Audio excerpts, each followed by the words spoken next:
Alors, Eric, on met beaucoup d'argent sur la table en ce moment pour des plans de relance sectoriels.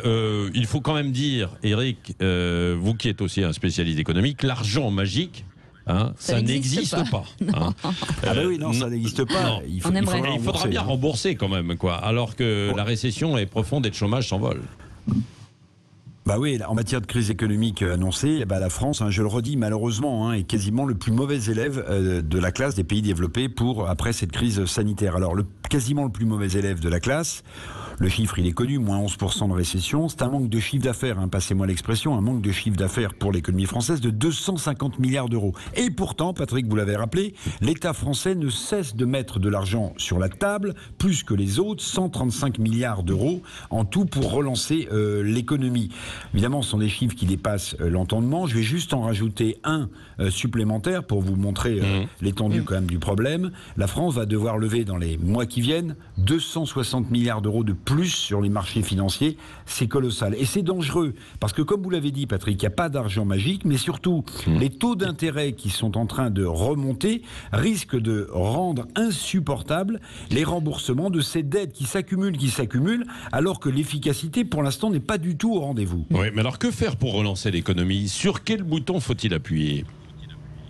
Écoutez, il y a une évidence, c'est qu'historiquement, la consommation des ménages est le premier moteur de l'économie française, comme le rappelait d'ailleurs tout à l'heure Valérie Rabault sur votre antenne, la députée PS. Relancer la consommation des ménages, justement, au moment où les Français s'apprêtent à partir en France. Il faut arrêter, à mon sens, d'additionner des plans sectoriels qui ne veulent pas dire grand-chose pour les Français, et je les comprends. Et il faut au contraire, à mon sens, subventionner cette consommation des ménages, accompagner les Français qui vont partir en vacances, délivrer des chèques vacances, délivrer des bons.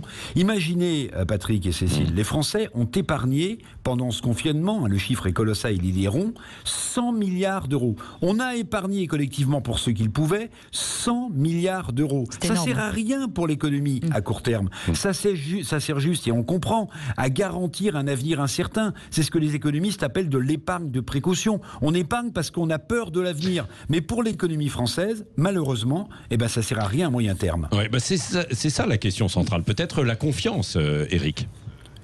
Oui, pour que la consommation redémarre, il faut de l'argent, il faut de la subvention, il faut du pouvoir d'achat, mais il faut aussi de la confiance. Alors, le gouvernement, à mon sens, malheureusement, s'est engagé dans une espèce de spirale verbale ultra négative. On connaît le triptyque, les annonces sur le pire qui serait devant nous, annonces du gouvernement, poussent les Français justement à épargner et non pas à consommer.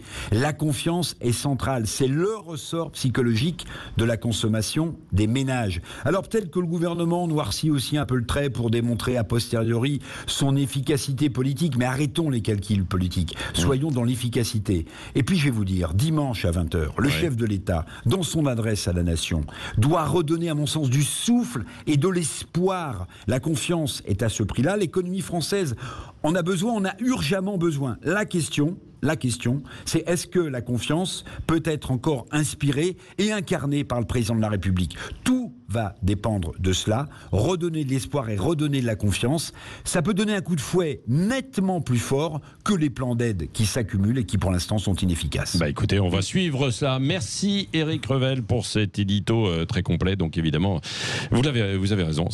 La confiance est au cœur de cette relance ou pas de la consommation.